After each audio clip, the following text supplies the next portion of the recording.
और सुलगता सवाल जो खड़ा हुआ है कि कौन बताएगा कि कब जाएं काम पर। प्रधानमंत्री की बैठक चल रही है मुख्यमंत्रियों के साथ, और उसमें बातें रखी गई कि किस तरीके से आगे बढ़ना है, सुझाव मांगे जा रहे हैं। 17 तारीख तक ये लॉकडाउन है, ये वाला जो तीसरा चरण है। तीसरे चरण में ही हमने देखा कि कई जगह कई चीज़ें खुल गई हैं, कई दुकानें खुल गई हैं, कई फैक्ट्रियां खुल गई हैं, कई दफ्तर खुल गए हैं, आगे धीरे धीरे खुल रहे हैं। सोशल डिस्टेंसिंग का ध्यान रखने को कहा गया है, मास्क पहनने को कहा गया है, लेकिन कई काम जो है वो खुल रहे हैं। राजस्थान में जैसे मसलन सुबह 7 बजे से शाम 7 बजे तक कोई पास की भी ज़रूरत नहीं है। अब हर क्षेत्र में, हर राज्य में, हर राज्य के हर ज़िले में, हर ज़िले के हर शहर, हर गांव में अलग अलग बातें सुनने को मिल रही हैं, अलग अलग चीज़ें सामने आ रही हैं। कई जगह कुछ ज़्यादा खुला है, कई जगह कुछ कम खुला है। रेड जोन है, ग्रीन जोन है, ऑरेंज जोन है। लेकिन सवाल सबके मन में अब यह है कि भाई हम कोई भी काम करते हैं, चाहे हम प्राइवेट नौकरी करते हैं, चाहे हम बिजनेस करते हैं, चाहे हम दुकान चलाते हैं, चाहे हम दुकान पर काम करते हैं, चाहे हम फैक्ट्री में काम करते हैं, चाहे हम घरों में काम करते हैं, कौन बताएगा? कौन बताएगा कि काम पर कब जाना है?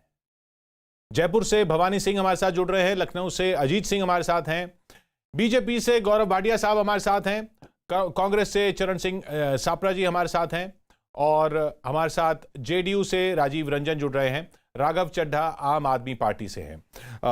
कांग्रेस की सरकारें हैं कई जगह, आम आदमी पार्टी की दिल्ली में सरकार है, जेडीयू की सरकार है बीजेपी के साथ बिहार में, और बीजेपी की केंद्र में सरकार है, और भी कई राज्यों में बीजेपी की सरकारें हैं। तो गौरव जी, ये प्रधानमंत्री ने कहा गांव तक कोरोना ना पहुंचे, और सीएम से बातचीत चल रही है, सीएम बता रहे हैं कि क्या क्या करना चाहिए, आर्थिक चक्का कैसे घूमे, इस पर बातचीत हो रही है। यानी काम पर कैसे जाना है, आगे कैसे जीना है कोरोना के साथ, उस पर बातचीत हो रही है। तो अब ये आम आदमी को कौन बताएगा कि कब जाना है काम पर?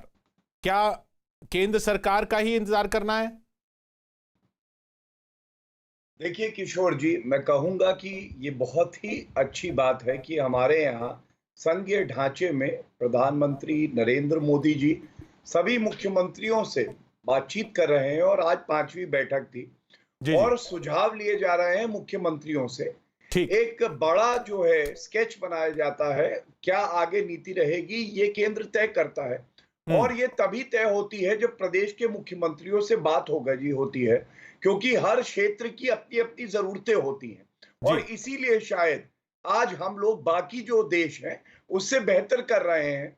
अभी हमारी प्राथमिकता ये है कि हम श्रमिकों को, जिनको अपने घर पहुंचना है और आवश्यक है, उनके घर उन्हें पहुंचा दें, और उसके बाद जैसे-जैसे समय अनुसार स्थिति बेहतर होगी, तो चाहे केंद्र की सरकार हो, चाहे प्रदेश की हो, हम सब चाहते हैं कि जल्द से जल्द जो जीवन है वो सामान्य हो, और जो हमारी अर्थव्यवस्था है वो और बेहतर हो। नहीं, लेकिन जो जीवन तो सामान्य अब इन्हीं दायरों में रहकर होगा, वो तो समझ में आ रहा है। लेकिन कई काम शुरू हो चुके हैं, कई काम होने हैं।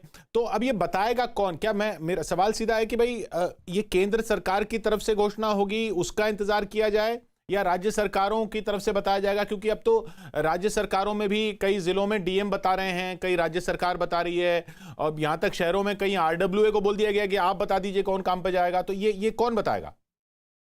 नहीं, मैं इतना ही कहूंगा किशोर जी, देखिए जो पूरे देश के लिए प्लान है वो केंद्र सरकार बनाती है। ठीक है। उसमें काफी क्षेत्र अधिकार जो है वो डिस्ट्रिक्ट मजिस्ट्रेट का भी होता है। वो हाँ। जो लोकल क्षेत्र है उसके हिसाब से कुछ अनुमति दे सकता है या कुछ और रोक लगाई जा सकती है। लेकिन मैं समझता हूं अभी पूरे देश की जहां तक बात करें, तो एक व्यापक प्लान जो है वो केंद्र सरकार ही देती है, और उचित समय आने पे सभी प्रदेशों से बातचीत करने के बाद कब तक ये रोक चलेगी, क्या-क्या चीजें हटाई जा सकती हैं, ये तय हो जाएगा। लेकिन अभी कहना कुछ जल्दबाजी होगी। ठीक है। तो लेकिन बताए, ये मोटे तौर पर तो केंद्र ही बताएगा फिर राघव। तो मोटे तौर पर तो केंद्र सरकार ही बताएगी। दिल्ली सरकार से क्या उम्मीद करें? जो दिल्ली में रहता है, दिल्ली सरकार क्या बताएगी? देखिए अभी तक जो देखा गया है बीते 45-50 दिन में, वो यही देखा गया है कि केंद्र सरकार की जो नीति है, वो राज्यों से संवाद करने के बाद उसे फाइनल किया जी। जाता है, और राज्यों के इनपुट्स भी लिए जाते हैं, और उसके बाद वो नीति तमाम राज्य और केंद्र मिलके लागू करता है। मुझे लगता है आज की जो बैठक है, अभी हमें पूर्णतः जानकारी नहीं है कि उस बैठक में क्या चर्चा चल रही है और क्या नतीजा निकलेगा। मुझे लगता है बैठक समाप्त होगी तो विस्तार से जान पड़ेगा कि क्या तमाम मुख्यमंत्रियों ने बात रखी। लेकिन एक चीज़ जो नज़र आ रही है वो ये आ रही है कि तमाम मुख्यमंत्रियों का और यहाँ तक कि केंद्र सरकार का भी अब जो मत है वो यही है कि आर्थिक चक्का घुमाने के लिए, आर्थिक व्यवस्था को दुरुस्त करने के लिए और लोगों के रोजगार के लिए अब हमें कोरोना के साथ जीना सीखना होगा और यानी धीरे-धीरे कि काम पे अब जाना हमें होगा, यानी कि काम पे जाना होगा। काम पे जाना होगा, धीरे-धीरे दुकानें और रोजगार और उद्योग खोलने होंगे, दफ्तर खोलने होंगे क्योंकि लॉकडाउन अंतहीन नहीं है। ये जी, लॉकडाउन जी। केवल उतने ही समय के लिए लागू होता है और हर देश में इसी प्रकार से चल रहा है कि लॉकडाउन लागू हुआ, आपने कोरोना के स्प्रेड को थोड़े समय के लिए टाल दिया ताकि आप उतने समय में अपना हेल्थ इंफ्रास्ट्रक्चर, तमाम वेंटिलेटर, डॉक्टर, अस्पताल की व्यवस्था बना लें। और जब तमाम राज्यों ने और खास करके दिल्ली ने इस प्रकार की व्यवस्था बना ली है, मैं दिल्ली की बात कर सकता हूँ, तो अब धीरे-धीरे तो लॉकडाउन आप को कह रहे हैं कि समाप्ति अब की वक्त ओर आ गया बढ़ना है, चाहिए। अब वक्त आ गया है कि बस अब दिशा निर्देश आ जाए और काम पर निकला जाए। कई लोग काम सोच पर जी, जी। कई सोच लोग काम पर समझ निकल के चुके हैं ना राघव? जी, सोच समझ के धीरे-धीरे इलाके वाइज़, क्षेत्र वाइज़ नीतिगत फैसले लेने होंगे। ऐसा जी, नहीं जी, कर जी। सकते कि आप कल सुबह उठें और बोलें कि सब कुछ खुल गया, जीवन समानता हो गया। फिर तो जो बीते 45-50 दिन की हमारी तपस्या है, वो भंग हो जाएगी। वो सारा हाँ, न फल विफल हो जाएगा। धीरे-धीरे इलाके वाइज़ आपको ये निर्णय लेना होगा, राज्य सरकारों को लेना होगा। दिल्ली के विषय में मैं एक चीज़ खास रखना आप चाहूँगा। कह रहे हैं राज्य सरकारों को दिल्ली लेना होगा? नहीं मतलब वही वही कन्फ्यूजन हो रहा है ना, मतलब ठीक है चलो केंद्र सरकार एक देखिए, बड़ा केंद्र ब्रॉड सरकार पिक्चर तो देगी, फिर नीति उसके देता बाद है। तो राज्य सरकार को ही लेना होगा। केंद्र सरकार तो एक बड़ी नीति देता है ठीक और है। अन्य राज्यों को वो नीति लागू करनी होती है और उस नीति में फेरबदल अभी तक देखा गया कि फेरबदल करने के थोड़ा बहुत गुंजाइश दी जाती है। जो अभी सूत्रों के हवालों से खबर आ रही है कि शायद केंद्र अब ये सारा दारोमदार राज्यों को सौंपना चाहता है और पूर्णतः राज्यों पर ये जिम्मेदारी देने का प्रयास केंद्र द्वारा भी किया जा रहा है। एक चीज मैं जोड़ना चाहूंगा दिल्ली के विषय में। देखिए हाँ। कहाँ चूक हुई।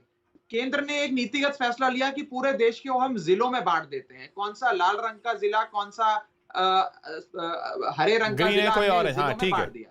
हाँ। अब आपने दिल्ली को भी जिले में बांट दिया। दिल्ली तो छोटा सा शहर है। कुल 11 जिले दिल्ली में आते हैं। दिल्ली को आप जिले के स्तर पे नहीं बांट सकते हैं। दिल्ली को अगर आप वार्ड स्तर पे बांटे तो वो या तो विधानसभा स्तर पे बांटे तो समझ में आता है। इसीलिए ये चीजें आपको राज्य को कहीं ना कहीं देनी पड़ेंगी ताकि तो राज्य राज्य अपने अब स्तर जैसे पे ना फैसला ले। जैसे जैसे अगर राजस्थान में जी जी बिल्कुल मैं समझा आपकी बात। राजस्थान में अब सुबह 7 बजे से शाम 7 बजे तक खुल गया। वो दिख रहा है वहां पे भवानी खड़े हुए हैं जयपुर में। भवानी यहाँ तो पीछे आपके ट्रैफिक भी बड़ा नॉर्मल सा दिख रहा है।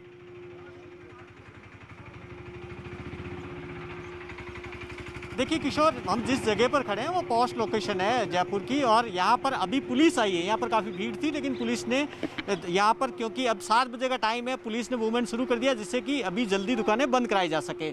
लेकिन जो सबसे बड़ी एक ग्राउंड सरकार क्या तय करती है, केंद्र सरकार, राज्य सरकार, लेकिन मायने ये भी रखता है कि लोग क्या चाहते हैं, जो दुकानें खोलने वाले दुकानदार क्या चाहते हैं, पब्लिक क्या चाहती है, उनकी ओपिनियन भी जरूर ली जानी चाहिए। हमारे साथ दुकानदार हैं। आप बताएं सर, जो सरकार ने किया 7 बजे से 7 बजे तक खुला रखेंगे, ये ठीक है या फिर क्या करना चाहिए? नहीं सर, ये टाइम सही है।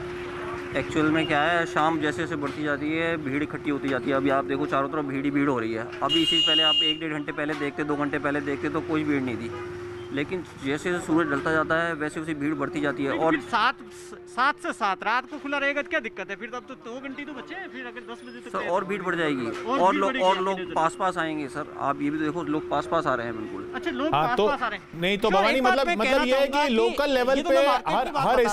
हर अभी हिसाब से तय हो रहा है ना लोकल लेवल पे। अब जैसे यहाँ के आप जहाँ खड़े हैं वहाँ की सिचुएशन कैसी है, जैसा राघव ने कहा भाई दिल्ली को जिलों में नहीं बांटा जा सकता। अब सापरा साहब, आपके भी पार्टी की कई राज्यों में सरकारें हैं, महाराष्ट्र में भी आप साथ में हैं सरकार में। अब ये तो राज्य सरकारों का इंतजार करें, वो बताएंगे, डीएम लेवल पर बताएंगे, शहर में कौन बताएगा, ये किस पर नजर रखनी है? काम पर तो जाना है, वो साफ दिख रहा है। अब देखिए किशोर जी, एक बड़ा नीतिगत निर्णय जो है वो चाहे केंद्र की सरकार कर ले, लेकिन बाकी के जो निर्णय हैं वो तो राज्य की सरकारों को या डीएम को या उसके नीचे तहसीलदारों को ही करने हैं। यानी टॉप टू बॉटम ये नहीं चल पाएगा। ये हमने पिछले 45 दिनों में देख लिया है। हमको बॉटम टू टॉप जाना पड़ेगा। मतलब आप कह और रहे हैं कि यही बात- नीचे, आप कह रहे हैं कि तहसीलदार लेवल पर और नीचे लोकल लेवल पर जो फैसला हो उसको फिर ऊपर से उस पे उसके हिसाब से ऊपर की नीति बने, ना कि ऊपर की नीति यानी केंद्र सरकार की नीति के हिसाब से वो चले। नीचे के लोगों को पता है कि वहां के स्थानीय लोगों की क्या जरूरत है। देखिए आज हम ये श्रमिक लोगों के इसमें क्यों फेल हुआ है पूरा देश, क्यों हम देख रहे हैं कि माइग्रेंट जगह जगह पर घूम रहे हैं, एक्सीडेंट हो रहे हैं, ये तमाम सारे दृश्य क्यों नजर आ रहे हैं हमको? इसलिए क्योंकि हमने पहले एक जो लॉकडाउन किया वो प्लान नहीं था, फिर हमने नेशनल माइग्रेशन पॉलिसी जो बनानी चाहिए थी, जब हमको पता था कि इतना 40 लाख हमारा वर्कर जो है या उससे भी ज्यादा वो माइग्रेंट लेबर है, तो वो यहाँ वहां जाएगा, अपने गांव जाना चाहेगा। उसके ऊपर जब हम नहीं क्या पता, नहीं ऐसा लग रहा है कि जैसे अंदाजा नहीं था, ऐसे लग रहा है जैसे अंदाजा नहीं था कि लोग इतनी बड़ी तादाद में इधर उधर जाना चाहेंगे। किशोर जी अंदाजे की बात नहीं है। देखिए अगर सरकारों का अंदाजा फेल होने लगा तो दृश्य वही नजर आएंगे ना, जिस तरह से हम देख रहे हैं कि गरीब लोग रास्ते पर बैठे हैं, चल के जा रहे हैं 700 किलोमीटर। तो ये सरकारों का अंदाजा फेल हुआ है ना, वही तो मैं कह रहा हूँ। सरकारों मैं कह रहा हूं कि नेशनल माइग्रेशन पॉलिसी एक पहले ही बन जानी चाहिए थी। पहली मीटिंग जो अच्छा वो अब हो गया ना, वो नहीं बनी, वो नहीं बनी। अब हम देख रहे हैं अब आगे क्या, आगे कौन बताएगा? मैं देखिए आगे अब ये क्या है, ये रोज कोई ना कोई नियम बदल रहे हो रहे। जैसे एमएचए ने 2 तारीख को एक नियम निकाला कि खाली बसों से माइग्रेंट लेबर जाएगा, लेकिन फिर 3 तारीख को बदल दिया, ट्रेनें चालू कर दी है। तो ये रोज कुछ ना कुछ नियम जो बदली हो रही है। भाई नियम देखने के बाद ही तो बदल रहे हैं ना कि भाई क्या हो रहा है ग्राउंड पे। तो या तो ऐसा हो कि ग्राउंड रियलिटी नहीं, तो ऐसा हो कि ग्राउंड रियलिटी देख के भी नियम ना बदलें, वो तो गलत कहा जाएगा। लेकिन अगर ग्राउंड रियलिटी देख के नियम बदल रहे हैं तो वो तो फ्लेक्सिबिलिटी होनी चाहिए। किशोर जी पहले टॉप टू बॉटम आते रहे ना, अब हम बॉटम टू टॉप जाने लगे हैं, जो श्री राहुल गांधी जी ने कहा था। तो अब कहीं ना कहीं उसमें सुधार करने पड़ रहे हैं। यही हम अगर पहले बॉटम टू टॉप चले जाते, हम नीचे से राजीव रंजन जी पॉलिसी बना लेते तो, क्योंकि राजीव रंजन जी का राज्य जो है वो काफी प्रभावित रहा है इस पूरे माइग्रेशन के इशू से। राजीव रंजन जी, ये प्लानिंग में कमी रही है, वो तो दिख रहा है प्लानिंग में। मतलब ये क्या अंदाजा नहीं रहा कि इतनी जरूरत पड़ेगी लोगों के माइग्रेशन की? देखिए मुझे ऐसा लगता है ये एक अप्रत्याशित स्थिति थी और देश इसके लिए तैयार नहीं था। अब इस पर दलीलें अपने तरीके से लोग देते रहेंगे। हाँ ठीक, लेकिन मुझे ऐसा लगता है कि राज्य और केंद्र के बीच बेहतर समन्वय से कई सवालों के समाधान ढूंढे गए। हमारे यहाँ जो भी ग्रीन जोन के जिले थे उनको ऑरेंज जोन में बनाए रखने का निर्णय राज्य सरकार ने लिया, इसलिए कि ये कहीं ना कहीं जो प्रवासियों का प्रबंधन है उसमें ऐसा लगा कि इन जिलों में जो आएंगे उसके बाद संक्रमण के दायरे का तो तय राज्य सरकार को करना चाहिए। आप भी कहेंगे तय राज्य सरकार को करना चाहिए, आप भी कहेंगे तय सरकार ने ये निर्णय लिया। इसलिए ऐसा नहीं है कि कोई एक निर्धारित जो गाइडलाइंस जो दिए गए हैं, जहां जो गाइडलाइंस पूरी तरह से सेंटर के राज्यों को मानने के लिए कहे गए हैं वो मानना है, लेकिन कई जगहों पर गुंजाइश भी है और उसके लिए स्टैंडर्ड ऑपरेटिंग प्रोसीजर है। उस प्रोसीजर में कई तरह की गाइडलाइंस के हिसाब से बदलाव हो रहा है। हेल्थ प्रोटोकॉल है, वो निश्चित तौर पर भारत सरकार को तय करना है और उसके हिसाब से राज्यों में एक वैज्ञानिक प्रक्रिया से उसका रास्ता निकालना है। मुझे लगता है प्रवासी प्रबंधन केवल अफरा तफरी और बयानों के जरिए इसका समाधान नहीं है। एक बेहतर रोडमैप के साथ प्रधानमंत्री नरेंद्र मोदी जी ने देश के तमाम राज्यों को बार बार अवसर दिया है। ये 5वीं बार नहीं, सापरा साहब कह रहे हैं एक माइग्रेशन पॉलिसी होती, सापरा साहब कह रहे हैं एक माइग्रेशन पॉलिसी होनी चाहिए थी। जल्द से जल्द लाए जाने का सवाल हो, चाहे उनके स्वास्थ्य सुविधाओं का सवाल हो, राज्य के अंदर जो गौरव क्षमता को लेकर के सवाल है, ये तमाम सवाल हल हो रहे हैं। गौरव, नेशनल माइग्रेशन पॉलिसी होती तो ये सब नहीं होता। मैं आपको उत्तर देता हूं। देखिए वो जब कांग्रेस के प्रवक्ता कहते हैं ना किशोर जी कि टॉप टू बॉटम है और बॉटम टू टॉप होना चाहिए, तो वो कांग्रेस की बात करते हैं और वो कहते हैं हमारा देश फेल हो गया है। मैं समझता हूं ऐसे बयान नहीं देने चाहिए। ये आंकड़े कुछ बड़े महत्वपूर्ण हैं जो मैं दर्शकों से बांटना चाहूंगा। अमेरिका की जो जनसंख्या है 30-35 करोड़ के आसपास है, 1/4 है भारत की। वहां पे जो मामले आए हैं करीब 13.5 लाख हैं। जो मौत हुई है वो 80,000 के आसपास हुई है। किशोर जी, हमारे देश को गर्व होना चाहिए किस तरह से 130 करोड़ जो कोरोना बीच में ना बोले, चुप करा लीजिए प्लीज। इन लोगों की आदत है या तो पहले आप उन्हें बुलवाइए, मुझे कोई दिक्कत नहीं है। जो सवाल बीच में ना बोले, बस मैं इतनी विनती करूं। एक मिनट छापरा जी, सवाल वो उस सवाल पर भी आते हैं। जी गौरव, वो छापरा जी का कहना और मेरा भी ये कहना कि सवाल ये कि वो नहीं कि हमारा देश कितना कैसे लड़ा है, वो तो लड़ा है दिखा है, और अमेरिका के मुकाबले बेहतर है। कोरोना के जो फैलाव हुआ है वो बहुत कम है अमेरिका के मुकाबले, वो बात सही है। लेकिन माइग्रेशन का जो इशू है, माइग्रेशन के इशू पर हमने हमारा अंदाजा नहीं था। नहीं, मैं उसमें भी उत्तर देता। देखिए, हमें एक बात समझनी होगी कि श्रमिकों को पहले जब लॉकडाउन की शुरुआत हुई तो उनकी जान की हिफाजत करें, ये हमारी प्राथमिकता थी, और इसीलिए उस वक्त ट्रेन और बसेस बंद की गई। हमने देखा बांद्रा स्टेशन में महाराष्ट्र में क्या हुआ। उसके बाद ट्रेन चलाई गई है, और ट्रेन चलाई गई है बड़ी जिम्मेदारी से चलाई जा रही है, जिसके दो मुख्य पर्पस हैं। पहला कि जो यात्री हो उसकी जान की हिफाजत तब भी होती रहे, उसकी जान पे खतरा ना बढ़े, और देश के लिए कोरोना का ये जो महासंकट है ये फैले ना। दूसरी बात, वो आसानी से अपने गंतव्य स्थान पे पहुंच जाए, जिसके लिए केंद्र 85% और राज्य सरकारें 15% दे रही हैं। आज एक वीडियो आ रहा था किशोर जी, कांग्रेस के वर्कर्स जो श्रमिक ट्रेन में बैठे उनको एक पर्चा दे रही हैं कि आपका टिकट जो है वो सोनिया गांधी दे रही हैं। अगर 85% केंद्र दे रहा है, 15% प्रदेश सरकार दे रही है, तो सोनिया गांधी रुपया दे रही है, ये कहां से आता है? श्रमिकों के लिए स्पेशल पैकेज दिया गया है। आप जानिए, किशोर जी, खाने की व्यवस्था करना, करीब 60 करोड़ ऐसे गरीब और श्रमिक हैं जिनके ये कांग्रेस बीजेपी, देखिए नहीं गौरव जी, आपकी बात, मैं आप ही की बात को आगे बढ़ाते हुए, छापरा साहब क्या नहीं, हमारा सवाल ओरिजिनल क्या है? सवाल ये है कि भाई कौन बताएगा कब जाए काम पर? अगर सोनिया गांधी ट्रेन का किराया दे रही है, जो भी ट्रेन का किराया दे रहा है, क्या सोनिया गांधी बताएंगी कौन जाएगा काम पर? छापरा जी, मेरा सीधा सवाल है। नहीं किशोर जी, देखिए, इन्होंने एक बात की, मैं उसका उत्तर पहले दे देता हूं। इन्होंने कहा कि पहले उनकी जान की हिफाजत करना जरूरी था। मुझे ये बताइए कि जब देश के अंदर 500 केस थे मात्र, तभी ये माइग्रेशन पॉलिसी होती तो ये बेचारे श्रमिक लोग, अच्छा वो चलिए वो मैं छापरा साहब आप कह रहे हैं कि ये सब हम इसलिए हुआ है क्योंकि माइग्रेशन पॉलिसी नहीं थी, मैं बात समझ गया आपकी। लेकिन सवाल ये है, इस वक्त सवाल ये है कि आगे, अरे आगे कौन बताएगा? खतरा था। किशोर जी, अरे आप मेरी बात सुनिए छापरा साहब। मैं 1 मिनट उत्तर दे दूं। जी गौरव बोले। हाँ, देखिए, इसमें कोई दो राय नहीं है किशोर जी। अब फिर से इनको चुप करा लीजिए प्लीज। किशोर जी, देखिए, इसमें कोई दो राय हो ही नहीं सकती है कि राष्ट्रीय परिप्रेक्ष्य में यह फैसला केंद्र सरकार करेगी।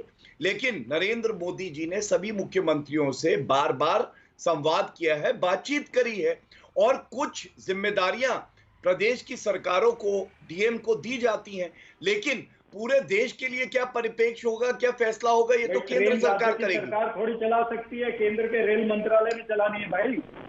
अब लीजिए, अब देखिए, महाराष्ट्र में 22,000 केसेस है, सबसे ज्यादा। अब मैं इस पे राजनीति नहीं करना चाहूंगा। नहीं अब देखिए, वो केसेस तो अलग अलग जगह अलग, वो मैं केसेस की बात नहीं हो रही अभी। तो देखिए, आम आदमी ये पूछ रहा है कि भाई ठीक है, इधर केस है, उधर केस है, उधर पलायन हो रहा है, ये हो रहा है। भैया हमें बताइए, और कौन बताएगा कि कब जाना है काम पर? वो मेन मुद्दा वो है। भेज देते आप 66,000 में भेज रहे हो, खतरा कम है क्या? नहीं बात खतरा, देखिए छापरा साहब, वो दिख रहा है कि खतरा है, लेकिन ये भी जरूरी है कि काम पर जाना है। मैं अजीत के पास चलता हूं लखनऊ में देखिए ट्रैफिक पूरा, मुझे तो सड़क पे पूरा प्रॉपर ट्रैफिक दिख रहा है। अजीत, तो क्या लखनऊ काफी हद तक काम पर निकल पड़ा? देखिए बिल्कुल किशोर, लखनऊ रेड जोन में है, 11 हॉट स्पॉट है, और सबसे बड़े 1090 महीना ओमन लाइन पर आप चौराहे पर खड़े आप देख सकते हैं कि जो लोग हैं वो लगातार आ रहे हैं। यहाँ पर जो पुलिस फोर्स है वो उनको जरूर चेक कर रही है। तो उन चेक, आप सड़क देख सकते हैं, लगातार आपको लगेगा कि क्योंकि 30% लोग ऐसे हैं जो अब सड़कों पर आ चुके हैं। पुलिस केवल उन्हें रोकती है, आप सोशल डिस्टेंसिंग का पालन कर रहे हैं। गाड़ी लगातार, जो आप सड़कों पर नज़ारा देखेंगे, बहुत सारे लोग हैं यहाँ, जो पुलिस के अधिकारी हैं वो भी यहाँ जो जांच कर रहे हैं, लोगों को देख रहे हैं। आप देखिए, सब लोग जा रहे हैं। हमारे साथ पुलिस अधिकारी भी मौजूद हैं, उन्हीं से बात करते हैं। किशोर, आप बताइए कि लॉकडाउन चल रहा है, आप लोग लगातार जाँच कर रहे हैं, किस तरीके से लोग रहे हैं? अब तो सड़कों पर बहुत ज़्यादा भीड़ आ गई है। टोपी लगा लीजिए, बताइए। संदिग्ध लोगों को चेक किया जा रहा है, और जो भी जिसके पास है उनको बताया जा रहा है कि देख करके कि छोड़ा जा रहा है। और बाकी लोग तो भीड़ बहुत आ गई सड़क पर, तो कैसे कंट्रोल करें? क्योंकि पहले लोग कम आ रहे थे, अब पूरी की पूरी सड़क खुल गई है। अब लोगों को जो सोशल डिस्टेंसिंग देखा जा रहा है और लोगों को चेक किया जा रहा है, अनायास जो संदिग्ध लोग हैं ना घूमने पाएँ, वैसे लोगों को चेक किया जा रहा है, उनके खिलाफ कार्रवाई की जा रही है। हाँ, लेकिन वही है अजीत कि अब काम पे तो चलना पड़ेगा, वो दिख रहा है। राघव देखिए, चाहे लखनऊ हो, चाहे जयपुर हो, चाहे अब ये बात तो है कि काम पे तो चलना पड़ेगा। अब सिर्फ क्लैरिटी की जरूरत है, ये क्लैरिटी मिल जाए ना कि भाई आगे का रोड मैप क्या है। सापरा साहब कह रहे हैं, कांग्रेस कह रही है कि भाई पहले ये हुआ, माइग्रेशन पॉलिसी नहीं थी, ये नहीं था, अब बॉटम अप हो रहा है, अब नीचे से पूछा जा रहा है, तब जाके पॉलिसी सही बनेगी। आप इससे सहमत हैं राघव? देखिए, स्थिति जो है किशोर जी बड़ी डायनामिक है, रोज बदल रही है, और इसलिए आप देख रहे हैं तमाम सरकारें ये जो बदलती स्थिति है इससे भी जूझने का प्रयास कर रही हैं। और मुझे लगता है 17 तारीख के बाद किस प्रकार से ये लॉकडाउन को समाप्त किया जाएगा और कैसे कैसे धीरे धीरे हमारा जीवन सामान्य होगा, उसका रोड मैप आज की अहम चर्चा जो प्रधानमंत्री और तमाम मुख्यमंत्रियों के बीच हो रही है उसके मंथन से अवश्य निकलेगा। लेकिन एक चीज यदि आप मुझे 30 सेकंड्स दें तो एक लगातार झूठ काफी दिनों से तमाम राजनीतिक दल बोल रहे हैं। एक राजनीतिक दल बोलता है कि भाई 85% जो ट्रेन का खर्चा है वो हमारी केंद्र सरकार दे रही है। दूसरा राजनीतिक दल कहता है जी मेरे नेता कांग्रेस पार्टी के लोगों ने आपको टिकट खरीद कर दिए। मैं आपको सच्चाई बताना चाहता हूं। सबसे पहले तो ये 85%, ये कहना कि 85% जो खर्चा है टिकट का भाड़ा है वो भारतीय रेल दे रही है या केंद्र सरकार दे रही है, ये सरासर झूठ है। ये खर्चा जो है ये नोशनल सब्सिडी है जो केवल बैलेंस शीट पे नजर आता है। कभी भी आज तक इस 85% का टिकट में आज तक चाहे कोरोना हो या ना हो नजर नहीं आया। मैं आपको एग्जांपल दे देता हूं।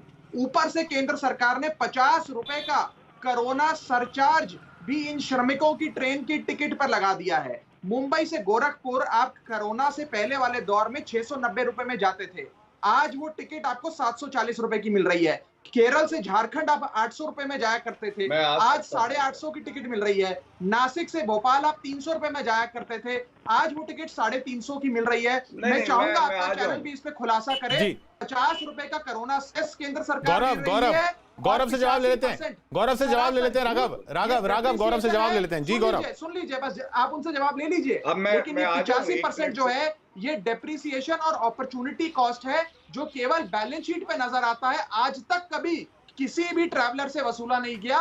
तो ये कहना कि केंद्र सरकार 85% लोगों से नहीं वसूल रही है और माफी दे रही है ट्रेन के किराए में, इससे बड़ा झूठ हो ही नहीं सकता। देखिए, मैं नहीं चाहता हूं कि यहाँ पे राजनीति हो कि केंद्र सरकार प्रदेश सरकार क्या कर रही हैं, क्योंकि ये पूरा एक देश जो है वो एकजुट हो रखा है। लेकिन मैं भी आपके राष्ट्रीय चैनल पे एक बार डंके की चोट पे कहता हूं, अगर झूठ कोई बोल रहा है इस वक्त तो वो आम आदमी पार्टी के प्रवक्ता बोल रहे हैं, क्योंकि कोई भी श्रमिक है उससे कोई किराया वसूला नहीं जा रहा है। और जो टिकट दिखाई भी गई थी सोशल मीडिया में शुरू में, कुछ कांग्रेस शासित राज्य थे जहां गलत वसूला गया, क्योंकि ये जिम्मेदारी ट्रेन चलाने की जो श्रमिक हैं, ट्रैवलर्स हैं, उनको टिकट मिल जाए, ये जो प्रदेश सरकारों नहीं। पर वो तो कई गुजरात से भी आए, गुजरात से जो यूपी पहुंचे उन्होंने बोला हमसे पैसे लिए गए थे। तो इसीलिए किशोर जी, जहां पे भी अगर श्रमिकों से रुपया लिया गया है तो वो गलत था और उसका सुधार करते हुए फिर बीच में बोल रहे। किशोर जी, ये है क्या? आप बताइए, इस तरह से बीच में बोलना क्या अच्छा लगता है? मैं अपनी बात पूरी कर लूं, मेरी बात भी दर्शक सुन ले। आप कह रहे हैं कि जो आप कह रहे हैं कि जहां जहां पैसा लिया गया वो अपवाद था।